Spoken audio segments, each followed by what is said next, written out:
there's a point where it does transition from, okay, I'm dealing with something difficult to where, okay, I'm suffering. And you can be around people, but you're not around your people. You're still lonely. You know, if you're around guys that are, you know, hitting the gym, if you're around guys that are hitting the scriptures, if you're around guys that are, you know, family men and whatever, you're uplifted. Proverbs 27, verse 17. Yeah. Iron sharpeneth iron, so a man sharpeneth the countenance of his friend.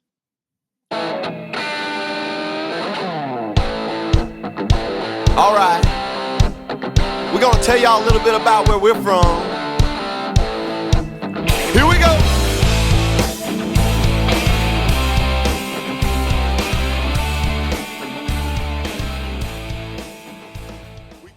Welcome back, everybody, to another episode of Saints in the South, episode 273.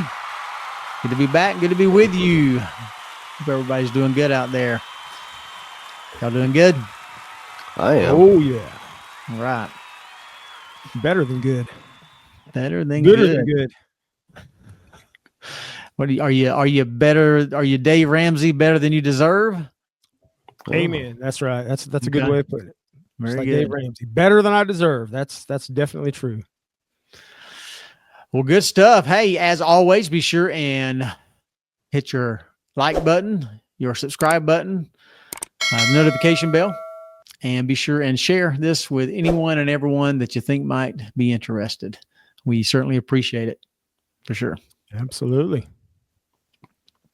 Check out patreon.com/Saints in the South. It's actually been probably about a week or two since I put anything up. So I need to get back on that. This one here will be on there. But yes, check that out. Check out the Facebook Saints in the South podcast group. We'll continue to have several individuals join each and every week.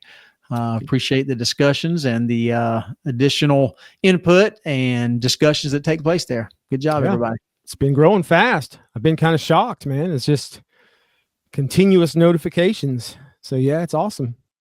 Absolutely. Got a thriving little community. That's right. It's catching on. That's right. It's growing and it's fairly happy. All right. Y'all ready for some weekly wins? Let's do it. All right. We're going to win so much, you may even get tired of winning. And you'll say, please, please, it's too much winning. We can't take it anymore. All right. Let's see who's winning this week. Had several. I think we're going to highlight Sister Julie Thorderson. Says, I ate mostly whole foods and I worked out every day this week. Now, you know, when somebody out there is talking about working out, that's going to get me fired up. That's always a weekly win. So great job, Julie. And eating whole foods gets me fired up. I had a whole pizza the other day. It's great. I'm right there with you. I'm winning too. That's Absolutely. Right. Absolutely, man. Definite win.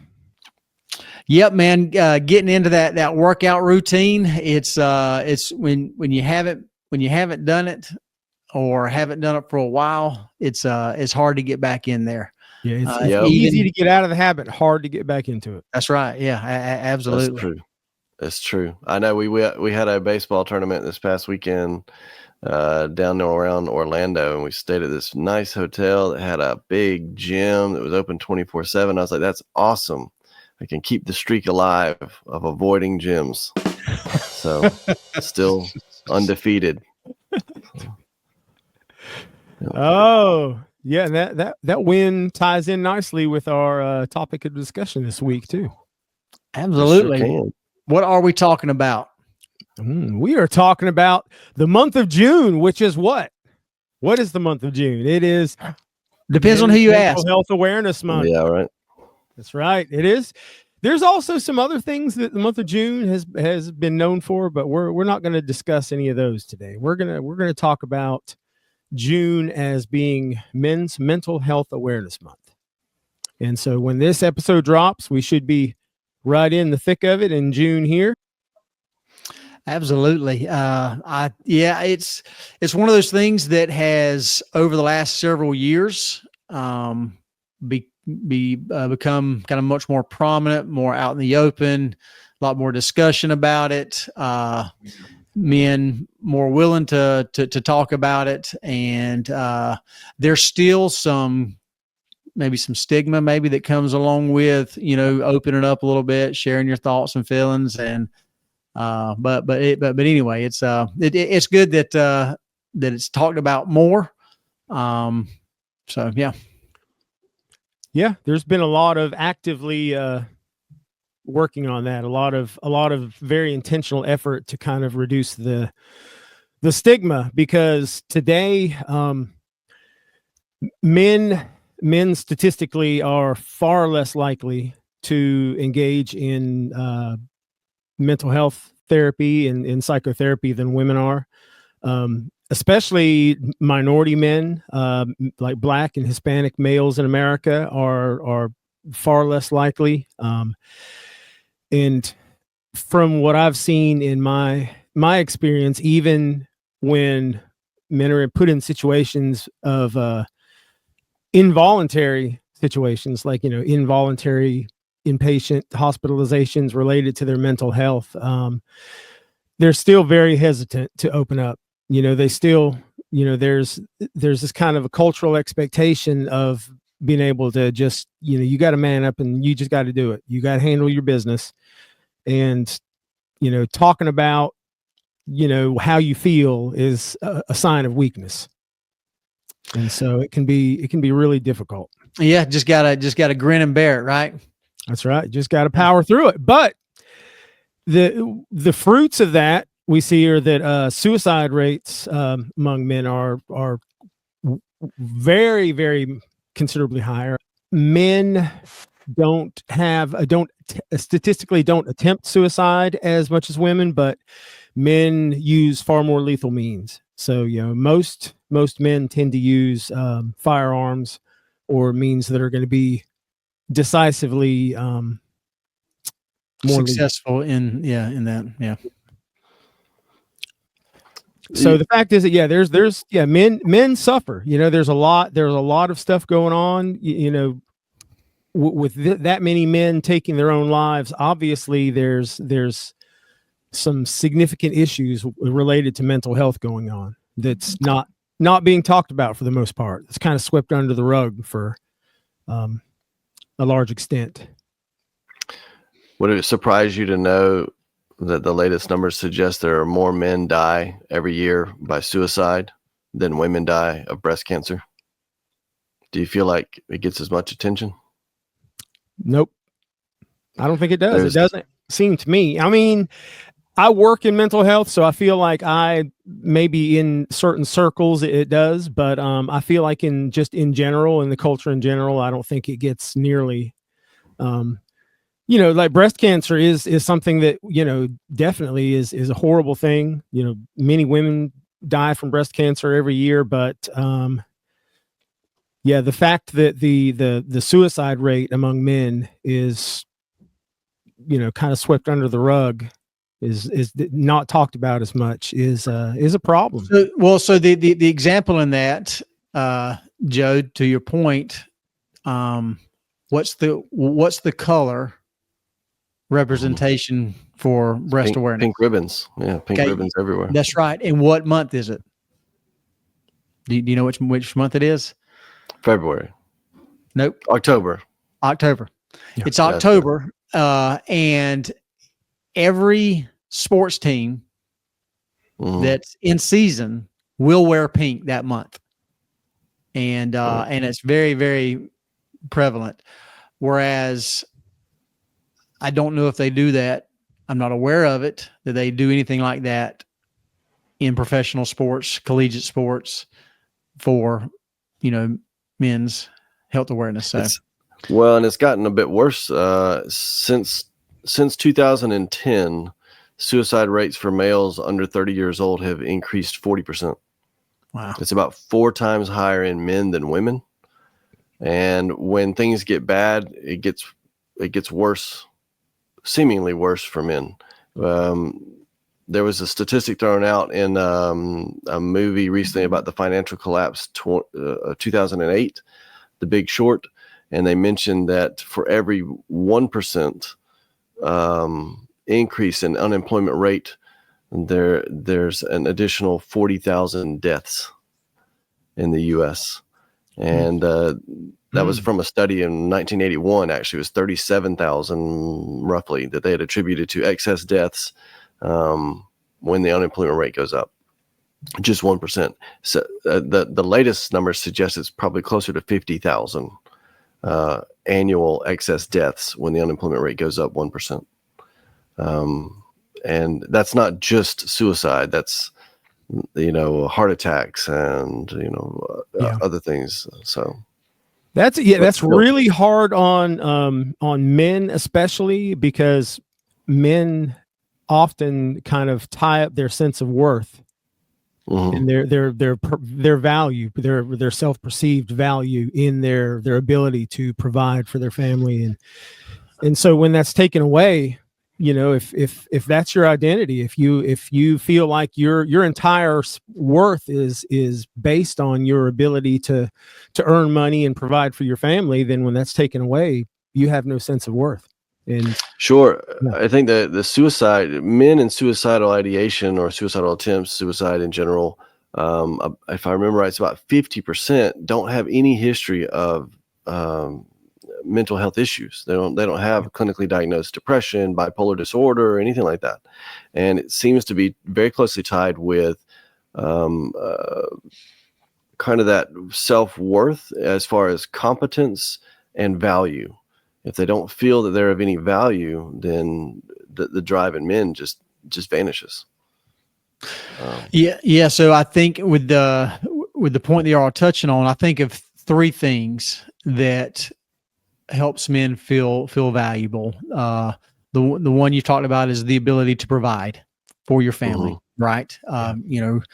Roof over your head, clothes on your back, food on the table, and then of course hopefully you do your best to try and provide some extra things in life, for your wife and children.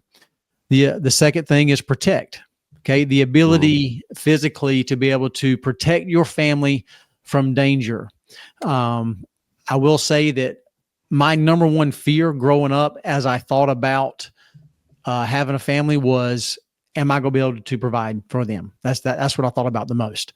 The ability to protect my family. I had my wrist surgery, an injury a couple years ago, having to go through that surgery, and I'm less capable now with my dominant hand, and I can fully comprehend and understand what it feels like to not be able. The biggest thing that I thought about and all that was not being as capable as I was before, especially when I was when I had the cast on, when I was going through the physical therapy, and literally was not as capable as I was, 6 months, a year prior.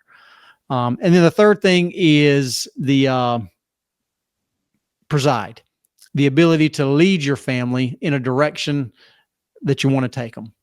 And so those are the three things that come to mind as far as kind of feeling of value and of worth to your family. I think those are solid. Yeah, absolutely. And I think those are very, very common. You're definitely not unique in those aspects. And so, when those things are taken away, it can be really, really difficult. So what, what should we do then? Like what, because, it's funny that I wasn't even aware of June being, it's apparently June has been, Men's Mental Health Awareness Month for a while, but, it's something that I hadn't even heard of. And no fault to you. It's just an example of it. It's not promoted. Like we know what else this goes on this month, right? Yeah. There's other things that are promoted like crazy. Whereas, the epidemic of suicide among men, and the stigma that goes along with it.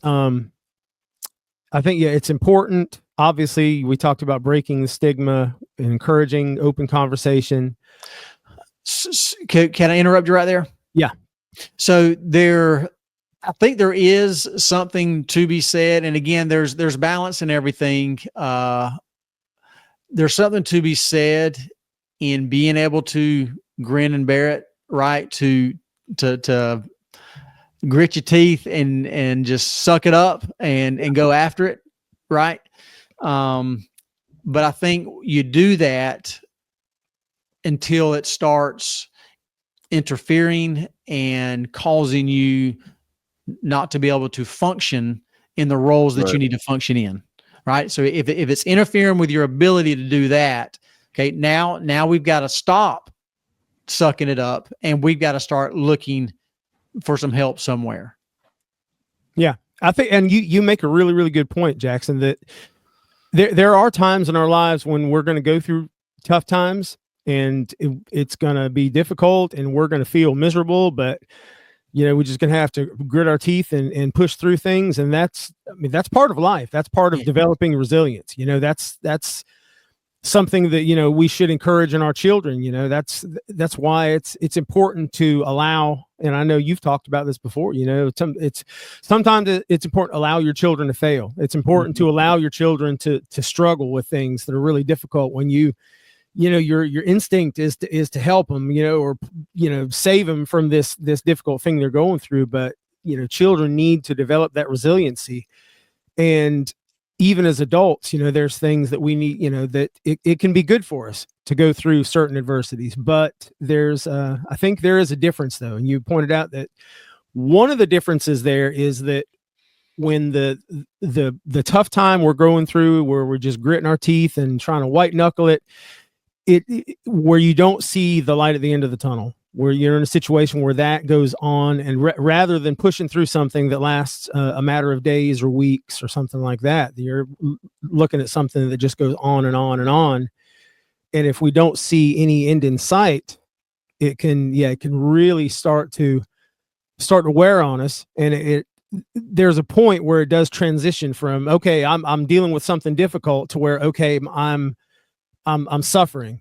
Understanding that these mental health challenges are real. It's not a sign of weakness. It's especially in the context of the church, of Christian men or men, in the church. It can be seen as, a sign of weakness, or, that we don't have strong, if we had stronger faith, we'd be able to handle this situation, things like that. So I think guys in general, though, this is just my take on things. Like you mentioned, kind of the pull yourself up by the bootstraps and kind of, just David Goggins this thing and go for it and kick in a wall and just keep pushing and you'll get through it kind of thing, is generally how most guys, I think, would handle things, or most guys would be told how to handle things and stuff. And I don't necessarily think that's a bad way to go about things, except for when you, like you mentioned, you're losing more than you're winning, or you're hitting quicksand and you're struggling is digging deeper or whatever.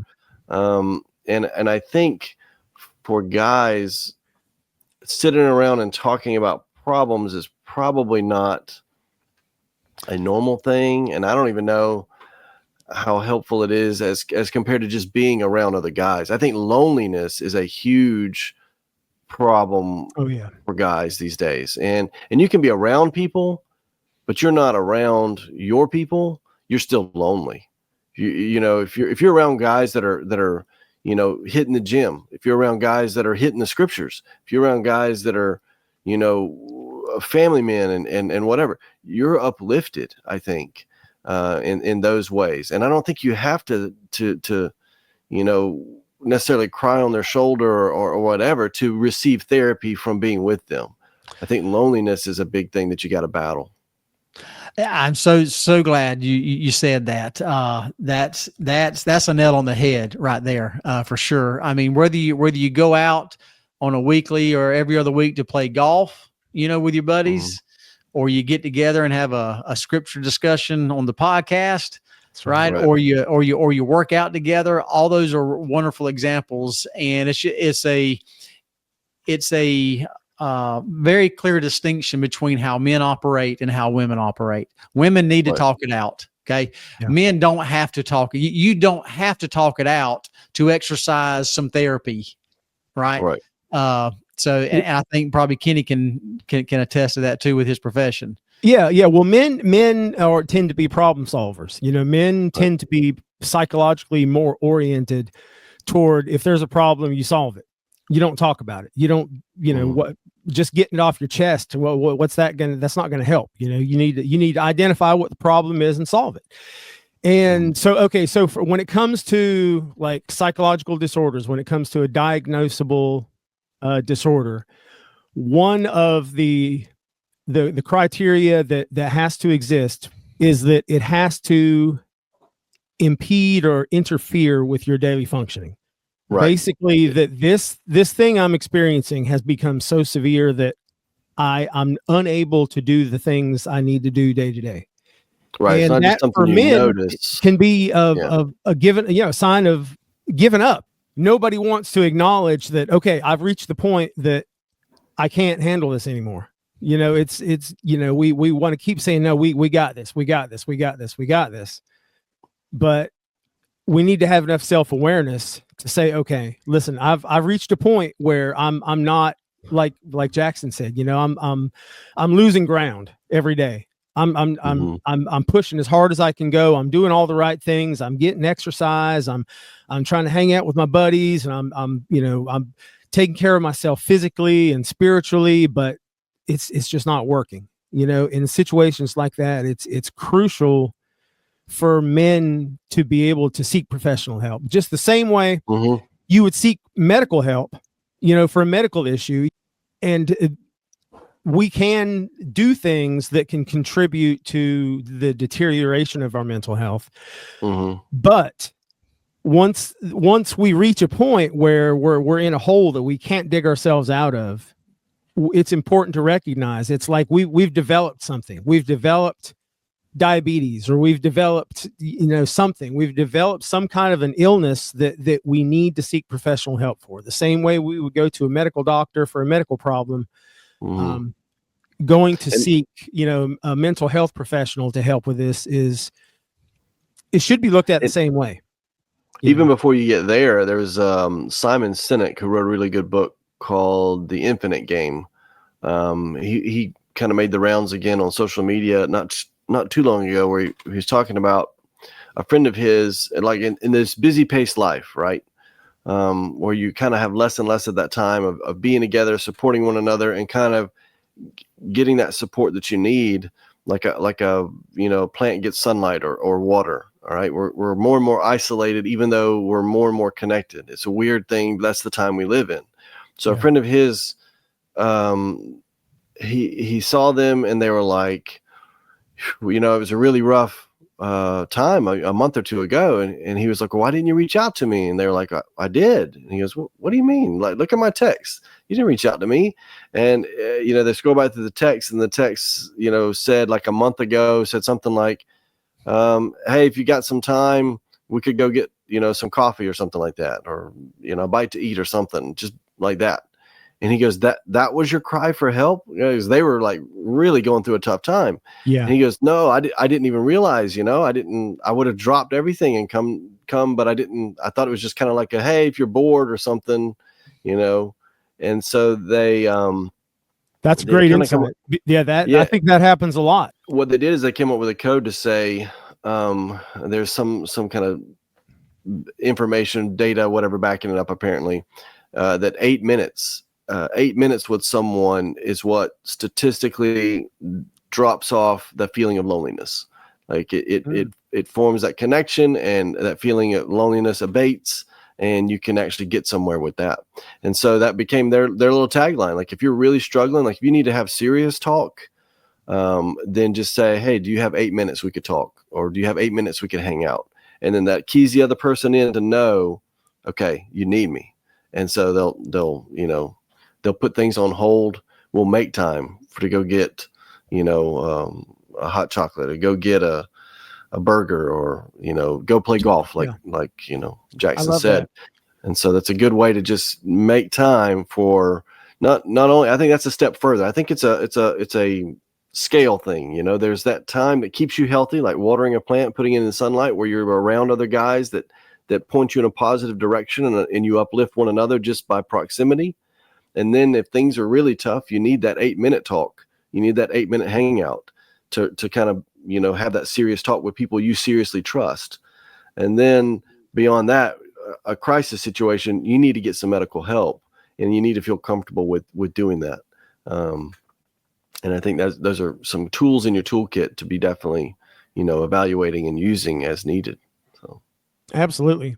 To tie this in gospel a little bit, you know, 2 Nephi 2:25 says, "Men are that they might have joy." Okay, and joy includes mental and emotional well-being. So if we're living our life, you know, there's a lot of people that feel like, well, I just need to, you know, there's the whole idea of suffering for the Lord, and just, you know, my life is miserable, but I'm plowing through it, and like that's not what God wants for us. You know, God doesn't want us to live this life in misery and drudgery and feel like we hate our life. You know, he wants us to be happy. He wants us to have joy. I mean, this is clearly laid out in the scriptures. And so if you don't have joy in your life, if there's things preventing you from feeling any kind of joy, and for example, a major depressive disorder, you know, anhedonia is a common symptom where you just, you don't feel joy, or like nothing you do, nothing you experience, you know, where you just don't feel anything. You just don't feel, you know, and all the things maybe that you used to enjoy doing, you know, and your buddies might say, "Oh man, I love how much you like riding four-wheelers. So we're going to go riding four-wheelers this weekend." And then you go riding four-wheelers, but you still feel miserable.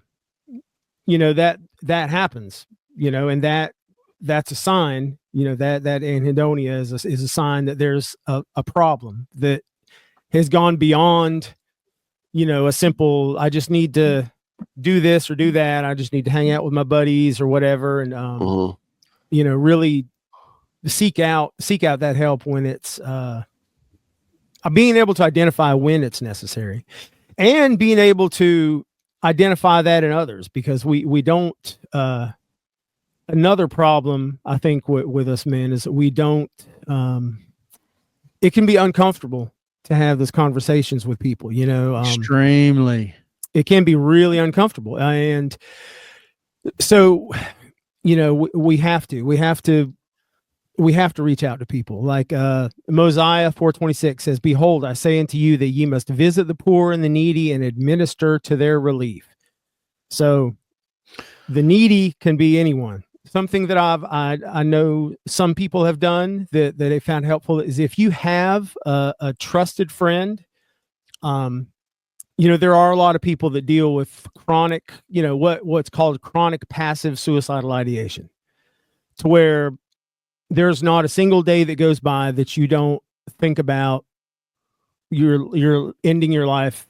You know, just you might not have an active plan to do it, but it's just like, you know, every single day that you just feel like, man, I think I'd be better off dead. I just think that life is just too hard. Like I you know, and if you have someone that you trust, some people have like a system, kind of like the 8-minute thing you were talking about, which I've known people that have just, they pick out a specific emoji that is something unusual, you know, something that you wouldn't send. You just find some weird, odd, random emoji that you would never, ever send in a normal context.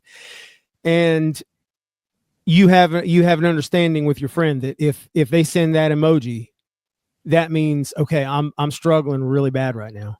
You know, it might mean that I'm having right now very active thoughts of suicide, and I've got a plan. I'm thinking, you know, I'm seriously considering doing this right now.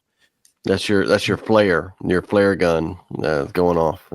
Yeah. So having some kind of a code, you know, like you know, like some kind of weird emoji that you can just text to a friend or something like that. I think part of that, I think a big foundation of that is having not only friends, but close friends. I think we have way too many casual acquaintances and not enough close friends, where you've had experiences of I don't know, where you're dependent on one another. That's where I think men really get this friendship depth is really depending on each other in a situation. You see it in the military a lot, especially. You see it with people who are coworkers, classmates, teammates, to where, the success of your partnership, teammate to teammate or colleague to colleague, impacts the success or failure of your venture there. And I think that's where that's forged. And in a society or culture where, you're limited on those types of interactions and things, then I think it really limits your ability to form those deep friendships and stuff. So I think that's paramount. You got to have those friendships and stuff. Absolutely. So let me share this scripture with you right here. Proverbs 27 verse 17. Yeah. Iron sharpeneth iron, so a man sharpeneth the countenance of his friend. Oh Yep. yeah, that's a good one. That's right.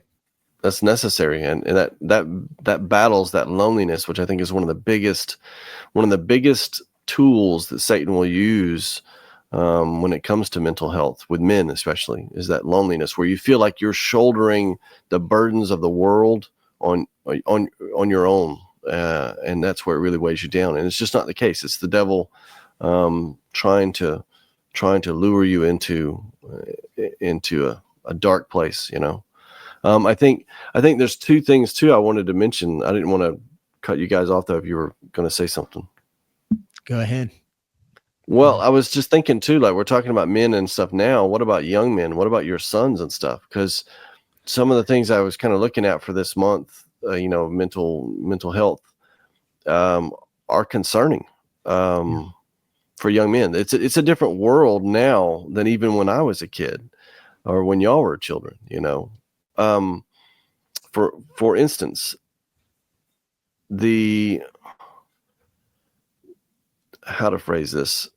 Young men today are less likely than women to go to college. Yes. So you say, well, that's not necessarily a bad thing. Blue collar jobs, they're paying well. Young men today are also less likely to own a home than women. Yes. So that suggests a totally different thing. It's not just what they're choosing to do as a business venture. It's that they're not doing business. They're not earning. And when you tie mental health with men, we know how they're wired in many cases to being a provider. And you're seeing the numbers suggesting they're just not providing. They're not taking those paths to providership. That's a known danger for young men, right? You look at something else too, even beyond that. There's a bigger gender gap on campuses today than in 1972 when the government passed Title IX to prevent sex-based discrimination in education. But today, the disparities in college enrollment and performance are reversed. And worse. Yeah. Correct. And again, it's much like the suicide in males versus breast cancer in females. I think by and large, people don't recognize that. They don't see that. They don't feel that. I mean, it was a big enough problem in 72 that it rose all the way to the federal government to create Title IX. And today, I think people will be like, what do you mean? There's not as many guys going to school? What? Shocker. Yeah. But again, if you're tying mental health to competence and value, I think those are pretty scary things to acknowledge and prepare for our young men. Absolutely. Yeah. And that's, what you said right there is Jordan Peterson all the way. That's, one of the things that Jordan Peterson talks about all the time is that the need, especially for young men, to feel a sense of competence and feel a sense of meaning in their life. Because when you don't feel like your life has meaning, you have no motivation. That's the basis of human motivation. And it reminds me of in Japan right now, especially Japan right now, there's like this crisis where the majority of men up into their 30s and even 40s have never been married and have never had an intimate relationship with a woman. And I think a lot of that, it's not, the statistics aren't quite that extreme in the United States yet, but I think there is a problem where we're disconnected, and men don't feel. It used to be, the whole horrible, awful patriarchy when, when men were accepting responsibility. Young boys were taught from a very young age that this is part of what your responsibility is as a man. You have to take responsibility. You have to learn a trade, or you have to learn something. You have to educate yourself in some way that gives you value, that you have something to offer, that you have something to contribute to society, and you have some kind of knowledge or skill that you can use to support a family. And that was just accepted. Whereas now it's kind of like adolescence has expanded into just indefinite ages. There's men in their middle-aged men that are still basically living like 13-year-olds. A very small example of that was several years ago when they increased the insurance age. You can stay on your parents' insurance until the age 26. Right. Right. And it's just little things like that continue to push adulting, as they like to say, further and further, up the road or down the road.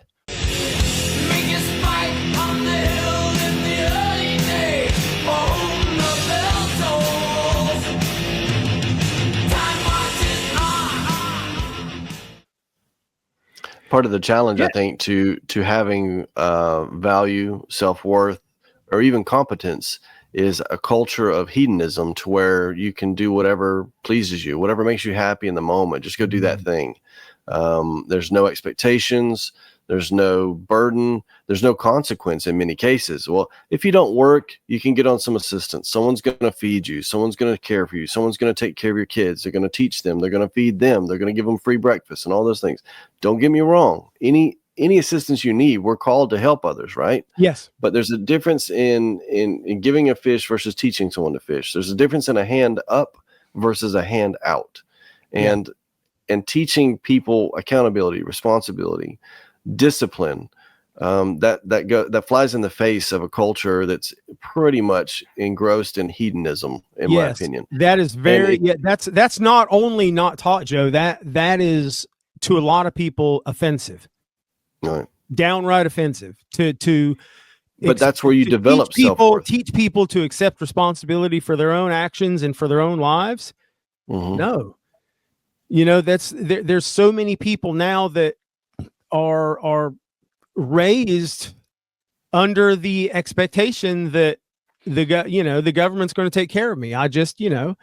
You get a check in the mail every month, and you sit around and smoke pot and play video games all day, every day. And, that's just how life is. It's alchemy. You can't get it. You can't make gold out of lead. You can't get competence without accountability. You can't get confidence without trial. You can't get there from here. You've got to do the hard work. You've got to put in effort to get something out of it. And what you get out of it is not a something, it's a someone. You build yourself, you grow yourself. So we kind of started going into maybe how society sees men and are expected of men, and the expectations have continued to decrease. Right. The almost the age of accountability, the age of manhood, and the responsibility of being a man, all that has continued to decrease, and has almost, in my mind, added to the mental health issues, because men aren't out there conquering when they need to be conquering. That's right. Right. And I'm not talking about, overtaking civilizations and things like that, but I'm talking about conquering your own life, having a purpose that you're talking about. The joy that you mentioned earlier, makes me think about, you've got to have a spiritual connection in your life, because when times are hard and you're not that happy, you have joy, which comes through spirituality, through Christ, because, in the end, it is going to be okay. as long as I trust and focus in him, right? In the end, it's going to be okay. Even though right now it's not.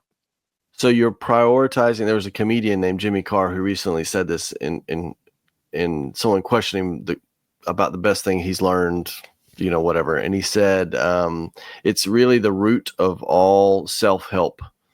Prioritize tomorrow.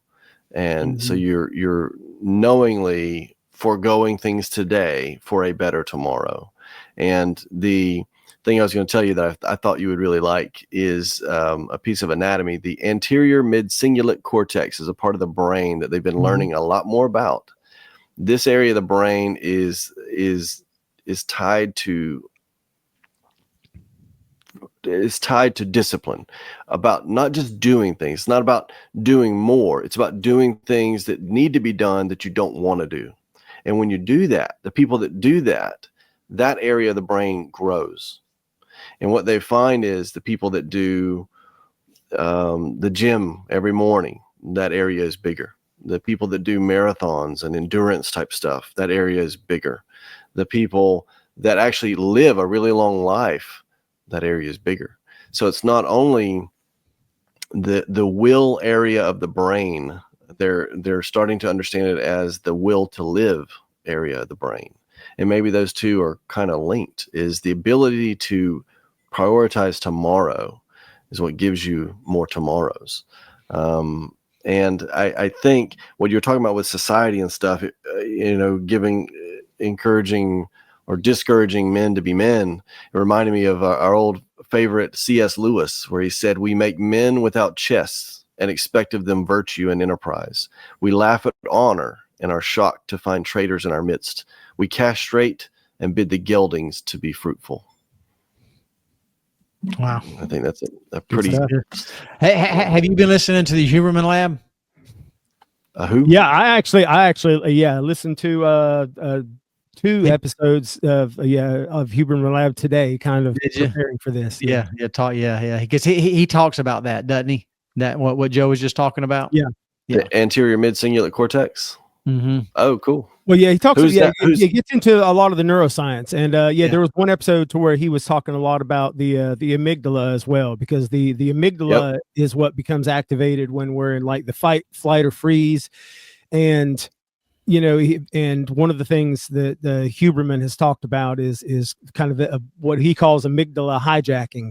Where your body kind of gets in a situation of like this positive feedback loop that you can't break, where your amygdala is constantly activated, and it's your body's producing cortisol, and there's it puts you in a constant state of that fight, flight, or freeze that just doesn't go away, and that's where you get where you kind of start shifting from, okay, I'm going through a hard time, I'm shouldering a difficult load, into, okay, my brain is not operating properly, I need help.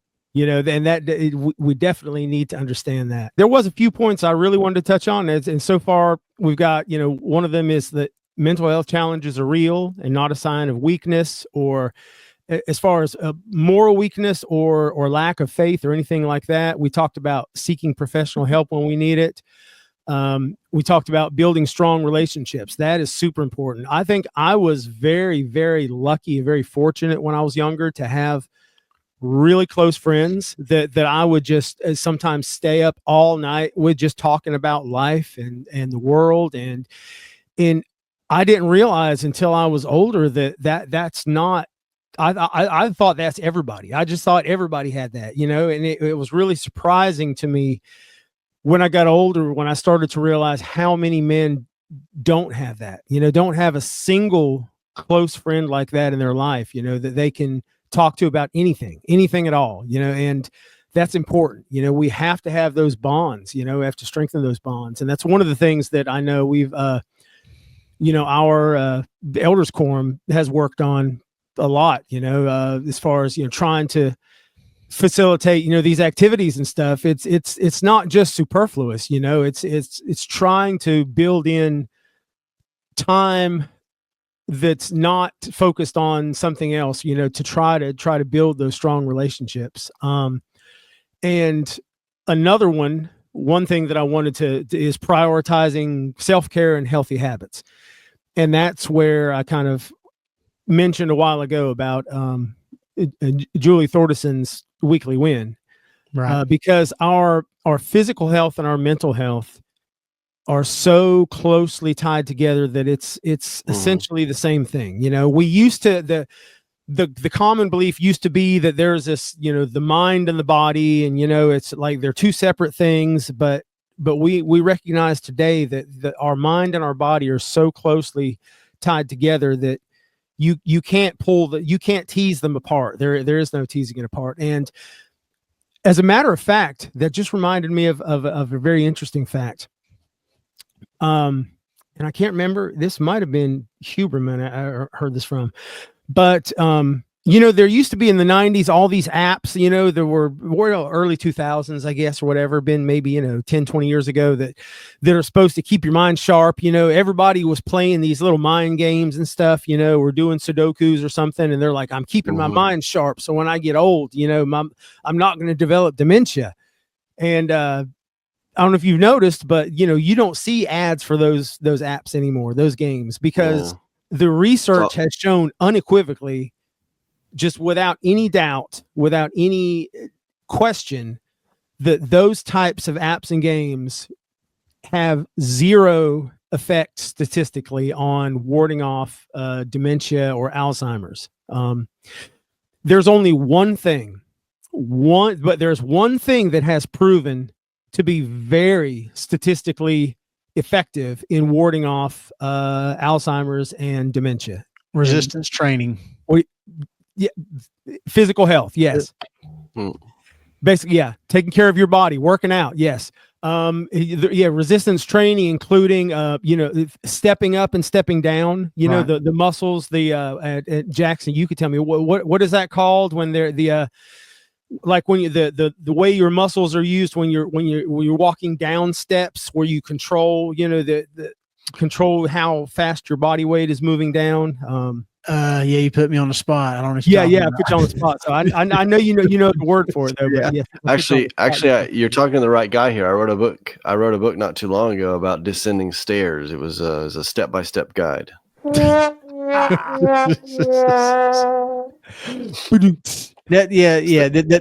body truly is amazing. And again, it goes back to, there's a higher power, there's a God, from the interconnection from your mind to how your body works, from when your body is, which muscles are contracting and which ones are relaxing, walking down the steps and so forth. It's really, really cool.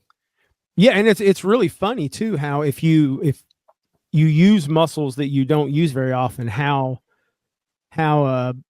obvious it is. I've done that before, where I'll do a certain activity or a certain exercise, and my wife Megan and I love kayaking. That's our go-to. That's your thing. That's right our go-to, man. You get out there on the water, man. Just get out on the river, man. It's so peaceful, just being on the water, and you're surrounded by the trees and the birds, and you can, the sunshine, and you feel the breeze, and it's so relaxing and just so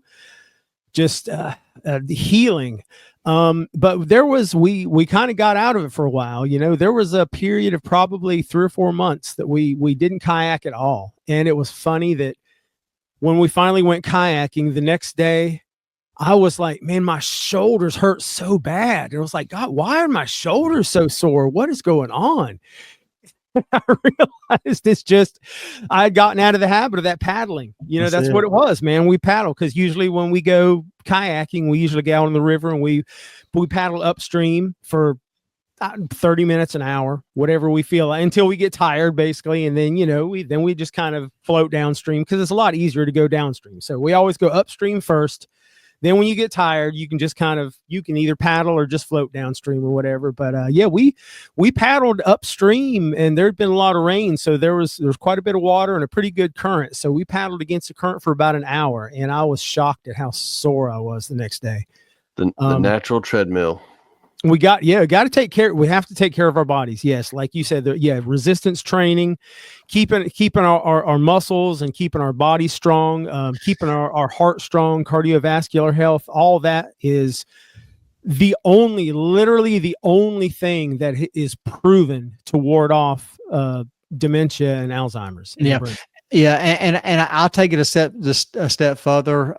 The reason I say resistance training, because if you look at the studies as well, so if you take someone who only does cardio, right, whether it's walking, jogging, running, that's all they do is cardio. They don't do any kind of resistance training.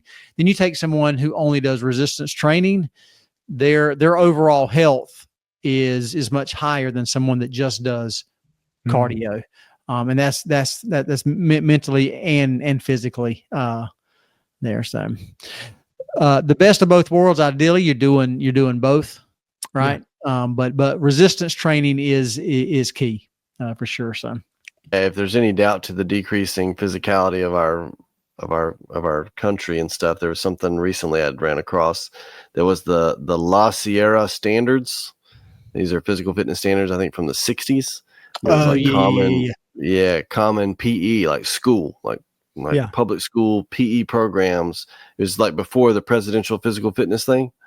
Yeah. And you already got to check that out for the, let's see, they had red, white, and blue, I think were the categories. White, red, blue. I think blue was the top one, if I remember right. Yeah, for blue team, boys, ceiling performance. So, okay, minimum performance for the blue team on boys, pull-ups, 14. For the ceiling, it's 22. Bar dips, 18 and 32. The pegboard is one trip all the way up the pegboard. For the ceiling, it's 3 trips. For what else we got? Rope climb. Yeah. For the ceiling performance is 8 seconds, hands only, to climb the 20-foot rope. 2-mile run. 2-mile run for the boys. Ceiling performance, blue team, is 13 minutes. So 6.5 minute mile for 2 miles. Wow. Yeah. So you want to hear something funny? Yeah. Always. If you don't, I will. Talking about the physical fitness and PE and everything is funny, you know. So all the way up through your elementary school years, you know, they do the presidential fitness or whatever it is, whatever it's called. Anyway, and that they always have your honors and awards day, you know. And all of my kids have always gotten the sporadic intellectual awards. You know, one year they're good in math, you know, or another one's good in science, you know, few A's here, few A's there, honor roll, things like that. But you can guarantee every single year my kids are top of the list when it comes to the physical fitness standards. Of course. That's when I start perking up a little bit, you know. Yeah, that's right. That's no surprise there. Get your camera out. They're doing the physical fitness awards. That's right. Here we go. This is what we showed up for right here. Here we go. We had a kid at my school there in Alabama. It was kindergarten through 12th grade. That's where I graduated from a little school like that. And this one kid was not known as an academic. And they would give out these invitations to an honors meal breakfast. It was an honors breakfast kind of thing. And he got an invitation. And everybody was like, what? Even he was like, what? Like, you gave it to the wrong person. They're like, no, it's for you. And he's like, what? And so everyone was curious. And it was funny because even like during the awards thing, you know, all A's and ABs and so on and so forth. And everybody's kind of waiting to see what award did he get. And sure enough, they finally called his name out, and it was for the Silver Paddle Award. He had been paddled more than any kid in like the history of the school or something like that. And he was a good guy, but he was just kind of a mischievous and, you know, like just, you know, wasn't a troublemaker per se, but he just, you know, pushed the boundaries all the time. It was funny, but paddling didn't bother him. Apparently not. No. Wow. I did have a couple of short videos I wanted to share with y'all as it pertained to this mental health month here for men. Do y'all have anything else that you want to share? Yeah, I had 3 more points that I wanted to hit on before we finished up. All right. So one of them is recognizing the warning signs of suicide. That's something that is very uncomfortable for a lot of people to talk about.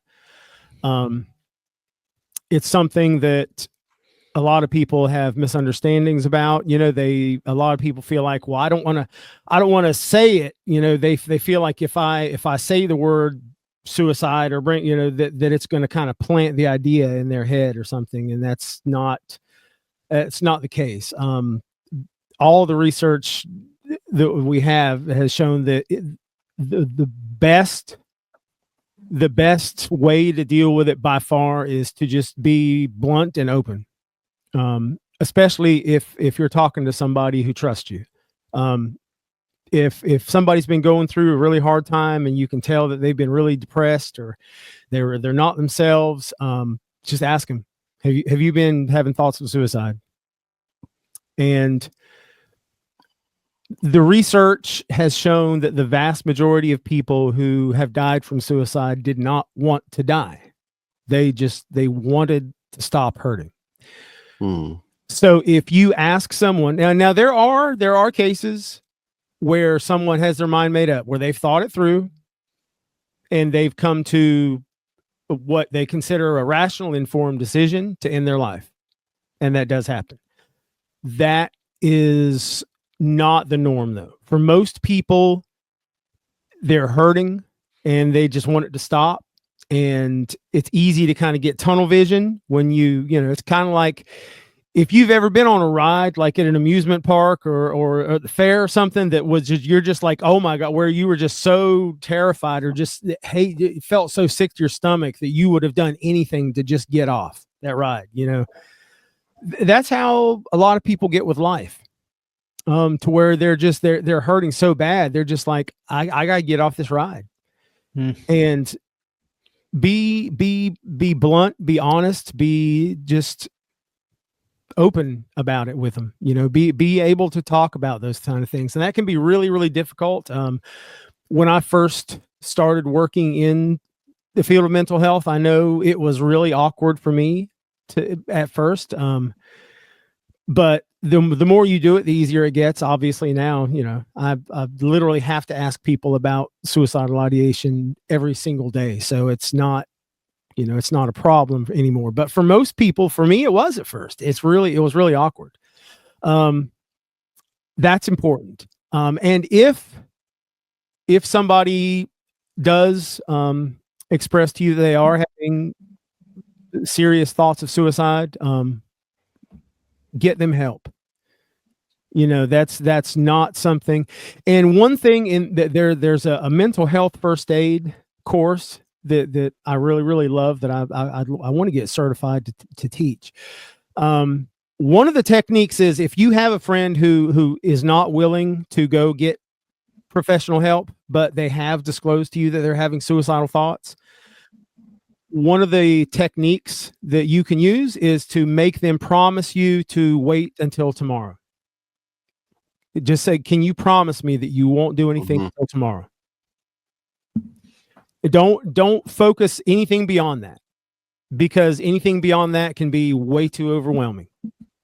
But most people, even if they're hurting really, really bad, if you are somebody that they genuinely care about and genuinely trust, if you can get them to promise you to not do anything until tomorrow, then most people will follow through with that. And that'll at least give you one more day and keep going from there. In certain cases, you may have to tell somebody like, listen, I'm really worried about you. And if you're concerned enough about them, you might have to say, listen, I'm really, really worried about you. And to the point where if you're not willing to get help, I'm going to do whatever I have to do to make sure you get help, and that can be really difficult too. That can be, that can feel like a betrayal.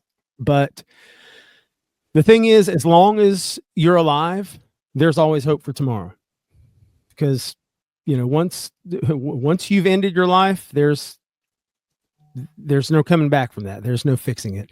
Number 2, always remember that the Savior understands what we're going through. That is something that lean on Jesus Christ. Understand that his atonement can bring hope, healing, strength, everything we need. No matter how bad we're struggling, don't let go of that. Don't let go of the iron rod, so to speak. Hold on to that. Hold on to your faith. And the last thing that I wanted to mention is to utilize church resources, because that's something that a lot of people aren't really familiar with. But I'm telling you, the Church of Jesus Christ of Latter-day Saints has quite possibly one of the best just collections of mental health resources that you will find anywhere. And it's on your app, on your cell phone. You just pull up your cell phone and go to your gospel library app.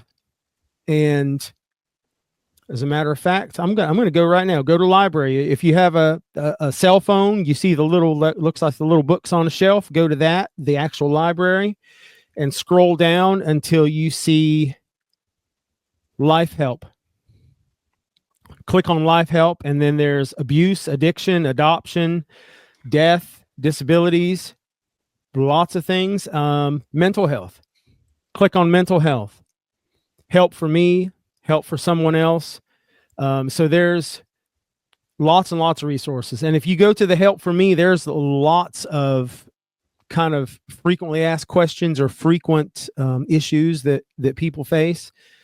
And there's also resources for you if you have a friend or a family member that is struggling and you don't know what to do. So utilize that. Utilize the resources in the Gospel Library app. And from everything that I've seen, the church has done a really, really good job of keeping on top of best practices of evidence-based practice. You know what I mean? Like it's not just a matter of, if you have enough faith, then you're not going to be depressed anymore. It's the resources that the church has and the Gospel Library app line up with all of the latest research in mental health and suicidal ideation, depression, all of these things. So it's excellent resource, excellent resource, because it combines the spiritual with the academic, so to speak. So that's the main points I wanted to. So I've kind of covered everything I wanted to cover there as far as the main. That's good. I've got suicide hits home. My uncle, who served in Vietnam, he made it a long time, but he was in his late 60s, maybe early 70s, and he ended up committing suicide. And then probably within a year, my cousin, his daughter, committed suicide. So it's unfortunately a very, very real thing. I served I had a companion for 4 months, and he was required to see professional help maybe like twice a month. I think it was once a month or twice a month. And then we were required to physically work out in a gym, do the resistance training. And, he was on some medication, and there were multiple times where I had to physically restrain him from hurting himself. Nowadays, you don't have missionaries. They don't let missionaries stay out like that, but it's real. It really is. Yeah.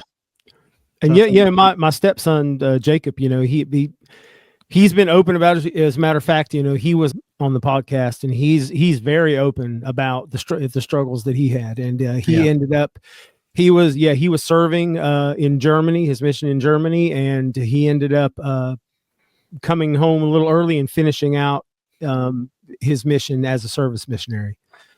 Right. Due to his mental health.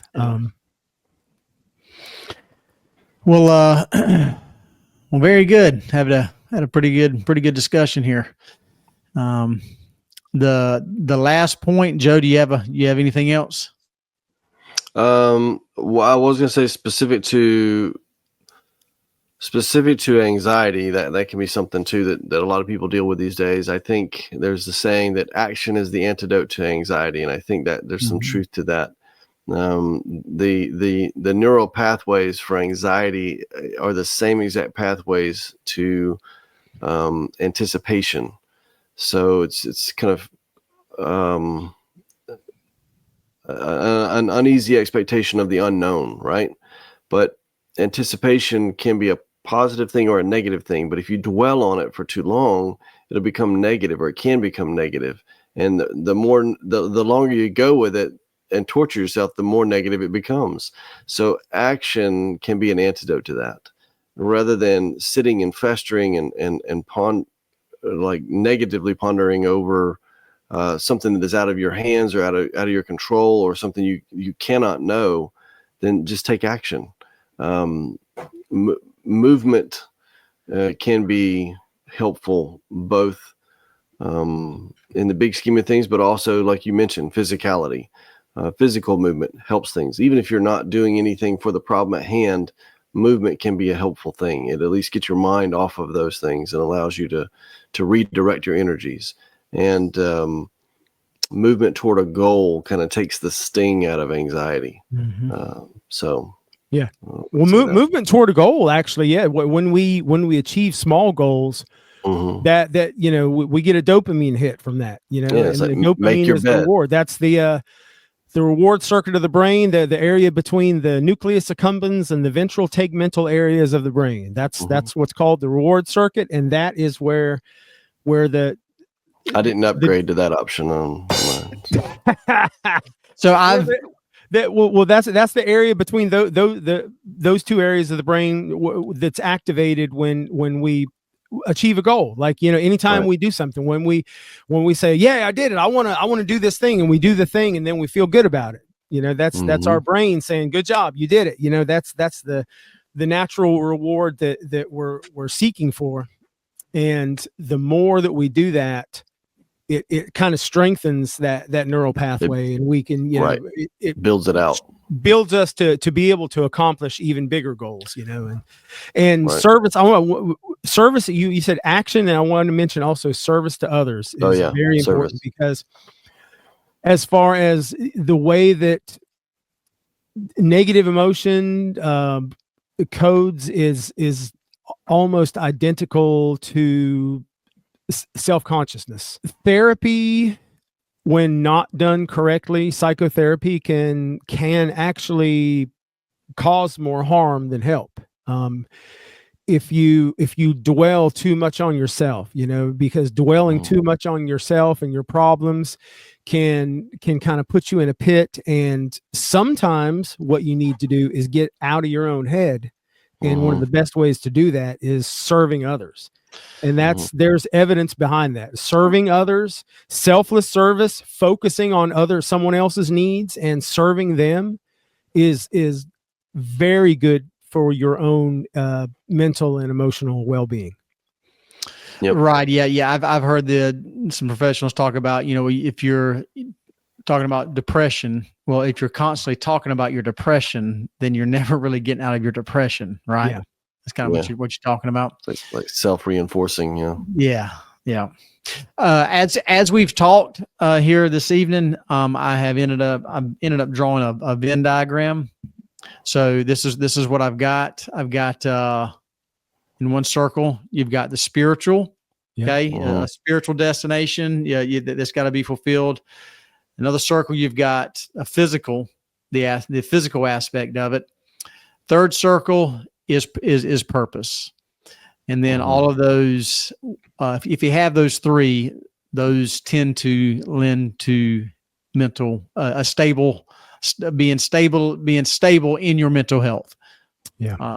Stuff, so resilient. Yeah. Yes. Yep. Very good. Well, y'all mind if I close this out by sharing a couple videos with y'all? Let's do it. Hit Let's them. see 'em. Okay. So the first video I'm going to share as an intro. The last part that and kind of introducing these couple videos reminded me to mention another thing for men's mental health. Having a good, strong woman by your side. Mm-hmm. Right. I mean, a companion that is supportive, that you get along with, that isn't constantly, on you. You heard the term nagging, so to speak, just the constant ridicule, constant downing. You don't do this, you don't do that. There's no gratitude. That can be draining. Absolutely. So right. For all of our women listeners out there, there's plenty of bad men out there. We know that. But this is June. It's men's mental health. So find opportunities to support your husband, uplift them, thank them, tell them they're doing a good job. If there's things that they're struggling with, don't point it out to them. They're fully aware of it. Yeah. Right. So, yeah. Yeah. It can make all the difference. Yeah. All the difference in the world. Yeah. Having a good woman, a good wife can help you bring out your ultimate potential. Whereas, on the other extreme, having the opposite can take even the best man and tear him down. Yeah. Reminds me of a conversation I had with a female friend years ago who was a police officer and had served in the Army, was actually an MP in the Army. And we were talking one day, and she was telling me about how many times she has been called to domestic violence calls, and how many times she has had to drag a man out of his own home in handcuffs when she knew in her heart he was the victim. That she knew without any doubt that the man was the victim, but she had to take this man out of his own home in handcuffs because men and women have different weapons that they use. And, a woman's weapons are her words. And, a woman can use her weapons, can tear a man down every single day, night after night after night after night, and tear a man down to the point where he finally retaliates. Destroy him. Yeah. Yeah. When he feels so absolutely emasculated that it's kind of like the old saying, if you kick a dog, any dog, if you kick them long enough, they're going to bite you eventually. And so, yeah, there's situations, especially, and this was in a small town. Except so a hot dog. She knew that this poor man was getting just belittled and emasculated day after day after day after day until finally he bit. And the moment he bites, it doesn't matter how many times you've kicked the dog. Once the dog bites you, it's the dog. You need to put the dog down. You got to drag the man out in handcuffs. Yeah. So it's a difficult situation. I saw a clip of one of those old Italian mafia movies. I don't know which one it was or much about it. But there was an older guy, I'm assuming he's, mafia or something like that. And he was getting into a car. He was talking to a younger guy, and the younger guy was seeing a girl, dating a girl, something. And he said he really liked her. And he said, give her the door test, I think is what he called it. And the kid says, what do you mean? What's the door test? And he says, so you go to take her out on a date, borrow my car, really nice car. Mm-hmm. And he goes, you go and you open the door for her. You unlock the door and open it up for her. And then when you walk around to the driver's side door, if she hasn't, this is back in the day when cars had locks that you pull up or whatever. Mm-hmm. If she hasn't leaned over and unlocked your door for you, then dump that girl right away. And he's like, what? Just for that? And he said, yeah, because she's selfish. And he goes, and it was just like boom. If she's selfish, Get away from her. That's and funny. I thought, man, that's tough, because these days, again, it's a culture of hedonism, and it's all about me. And you think about the selfie culture and just you doing it for the gram and all the likes and stuff like that. Like it's a dangerous situation there to be fanning the flames of narcissism and hedonism, you know? And so, yeah, but I thought it was pretty funny how he said that. He's like, then you dump that girl right away, you know, That's like just funny. walk away because she didn't unlock your door for you. Hey, that's Pretty solid some of that advice. country wisdom right there. Yeah. So have y'all heard of Joey Swole on Instagram? He's the gym guy, right? With He's the the big gym muscles. guy. Yep. Yeah. You know him, Kenny? But he's like the support anti-bully kind That's right. of thing. Yeah. Okay, right. yeah, I think I've seen him. Yeah, I'm not Yeah, really. I mean, yeah, when you said the name, it sounded familiar, but I wasn't sure. So yeah, I'm not real familiar with him, but Yeah, so- he kind of got big taking a stand for gym bullies, you know, people that'll be, you know, filming themselves doing something, and then somebody will walk through their video camera, and he's like, you know, this is a public gym, okay? This isn't your place. Anyway, so he's got a good channel there. Anyway, so my first video comes from him. So let me pull this up here.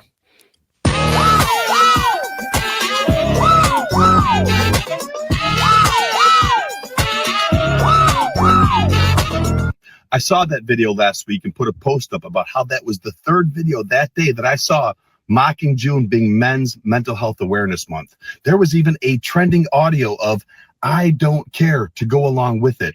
One woman even put a post up making a joke out of domestic violence and hitting men. So I put that post up to remind people that mental health is not a joke, and that over 500,000 men unalive themselves each and every year.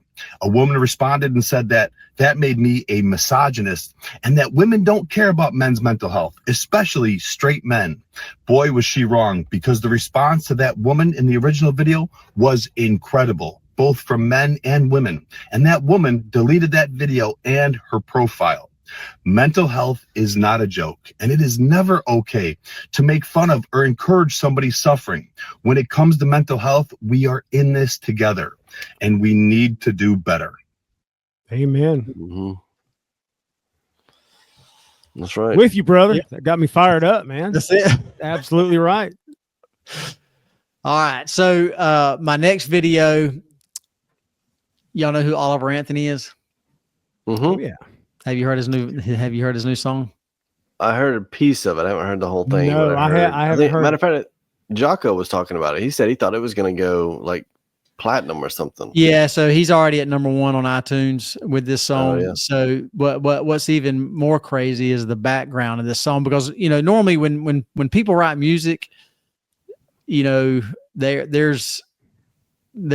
comes from somewhere, right? Right. And so I was curious. I'm like, man, where did this come from? And I found out. You know, again, I hadn't verified it with him, right? But apparently, you know, he made it real big. With the Richmond, north of Richmond. That's right. Yeah. So it was just him anyway. Overnight. Like he broke records. Absolutely overnight. He was like the only artist unsigned to go to the top place on the Billboard charts or something like that, I think. Right. And he did it like in 3 days or something. It's crazy how much that song took off. Insane. He was getting offered millions of dollars to sign with a label. He ends up calling Joe Rogan to get some advice. Yep. He got a hold of Joe Rogan, and Joe says, "Do not sign. Okay, you've made it. All right. If you can write that, you can write plenty of other stuff." Yeah. So, but evidently his wife, Oliver Anthony's wife, was ready to kind of jump on this bandwagon and take everything that she could get. Yeah, and cash in. Yeah, cash in. And so getting back to the whole wife and woman situation that we were just talking about. So he ends up writing this song, "Scornful Woman," and I'm going to play it. I'll pause it some. Hopefully we can get around the copyright. Get around the copyright stuff. Just getting back to the need to have a strong, supportive companion, wife in your life as men here stuff. So let me share it.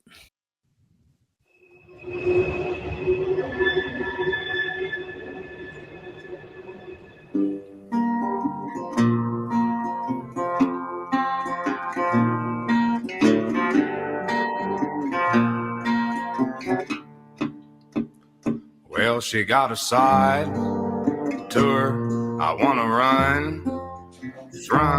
She'll turn a warm afternoon into a cold, cold one.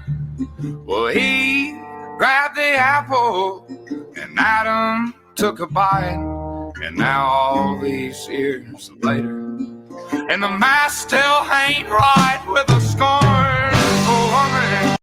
So there's the name of the song, Scornful Woman. Dude's got a voice like that'll kill. I mean, he's got a great Smooth, voice. yeah. Super yeah, smooth. very, And got a already- lot of emotion. Just so much Yeah, emotion. Oh yeah. And that first drop there, that first hit of the music, already it sounds different than at least his other song that I'd heard. That's right. First of all, it was just him, if I recall. Now he's got a couple That's people right. playing up there too. Yeah, Richmond, North in. of Richmond. I think he literally just recorded on his iPhone. Just him. That's right. Yeah. Him and his guitar. Yeah, it's crazy. Yeah. All right.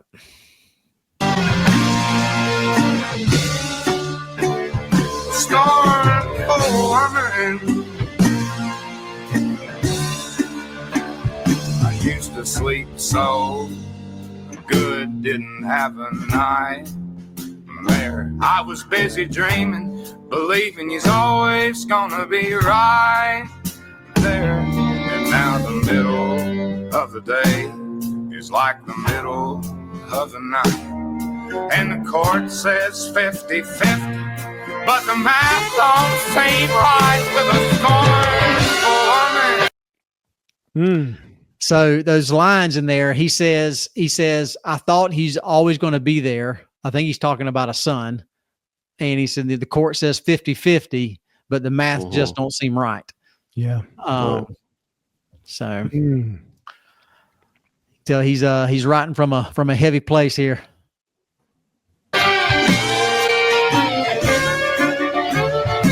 Scornful woman.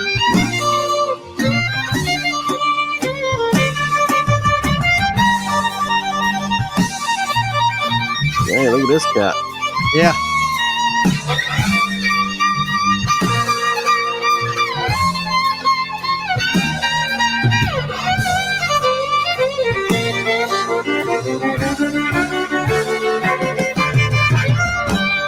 She can have all the money, and they can keep all the fame. I go back to being broke as a joke if I could just get a break from the pain. That's that mental health we're talking about. That's Hey, right. that guy with the fiddle there, he would have come on down to Georgia and get him a golden one on a, That's right. you know? Yeah, but I believe he mean, could so that line, he says, have all the money, have all the fame, and I'll be good. I'll go back to being broke as a joke, if Yeah. I can get rid of the pain. Right.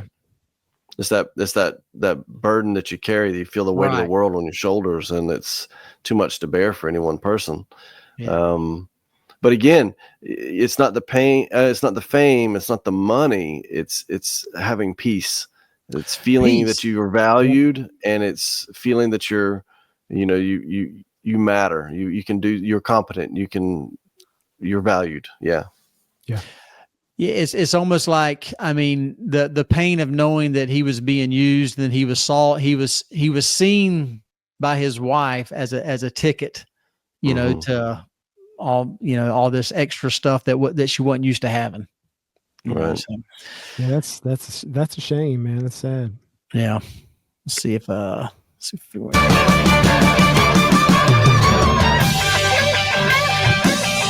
Uh-oh.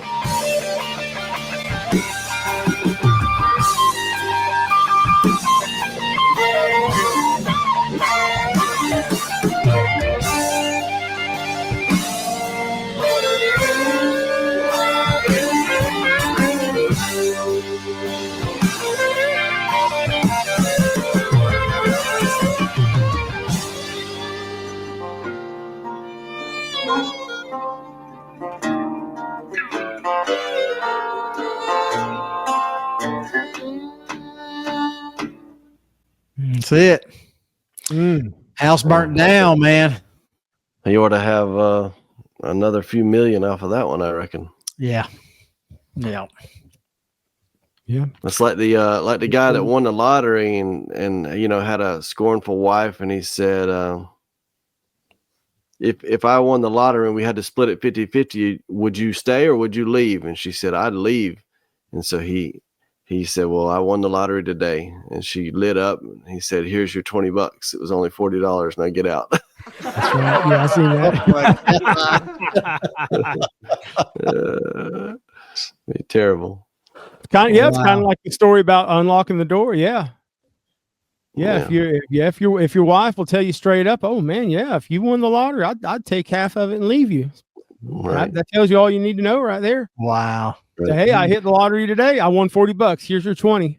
Hit the road. I heard somebody once giving advice to their daughter who's getting ready to be married, and said, this isn't technically factually true, but they were illustrating it. They said, don't be like Job's wife. And they're like, what do you mean? They said, well, God wanted this whole deal with the devil and all, and punishing Job to see if he would stay faithful. And so he thought of the worst ways to punish him. So he took his house, he took his kids' lives, he took his money, he took his wealth, he took his health. And he said he made all that so terrible, but he left his wife. How bad do you reckon she was to add to his suffering? And so he's like, so you just remember, don't be like her. Wow. You got to be a support. I've never thought about that. Oh, yeah, that's a good one though. It makes sense, man. She must have been pretty bad if God took everything that he took away from Job, but left his wife. Yeah, which I never thought of it that way, but it made me go and look. And if I remember right, her encouragement to him was, why don't you just curse God and die? Right. Right. So he said, don't be like that. You got to be supportive of your husband. There was a lady recently gave a great, I don't know if you call it a sermon, but she talked about how men and women are built different. And they said men are an umbrella. They can shield you and your family from the world, from the rains, from the hail, from the storms of the world. But she said that women are made or built to hold the umbrella. An umbrella does no good if it's just blowing around. But if you think, well, I'm going to be the umbrella, you're not built for that. You can hold your hand up, but it doesn't block any rain. But if you're holding an umbrella with that hand, then everybody's protected, and that umbrella is supported. And I think that's a pretty good analogy for man and women working together. That reminds me too of a picture I saw. Somebody had shared on social media of a lion, a male lion, and there was another male lion had come into his territory to challenge him. And the lioness was under, like, kind of crouched up under his chin there, you know.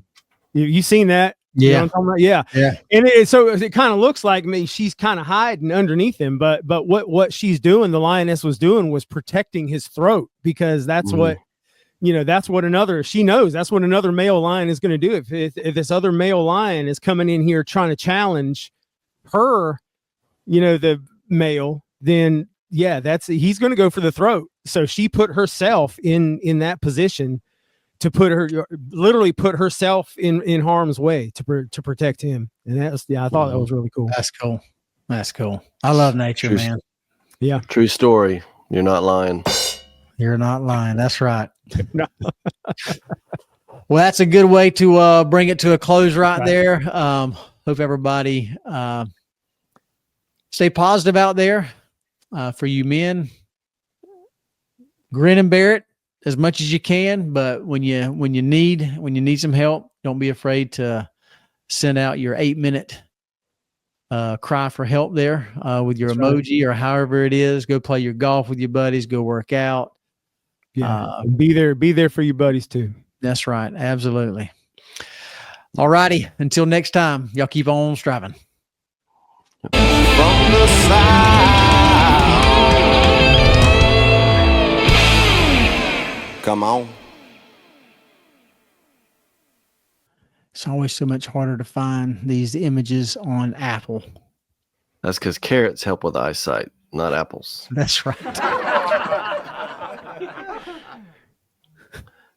as I understand it, that whole myth about carrots helping your eyesight was made up by the British during World War II because they had kind of made big advancements in radar, and so they could see their targets and stuff at night from their fighters and bombers. And so to kind of hide the technological advancement, they made up this myth about it's because all their fighter pilots eat carrots, which is high in beta carotene, and it helps with eyesight and gives them really sharp vision. Don't tell That's me how that, they Joe. Yeah, No. that's what I heard. Oh, That's the story on the street, Kenny. That's You've been funny. eating carrots all these years. All these years, man, my whole life, man. Everything I thought I knew is wrong. Just a piece of wartime propaganda. Oh my gosh. You just shattered my entire paradigm.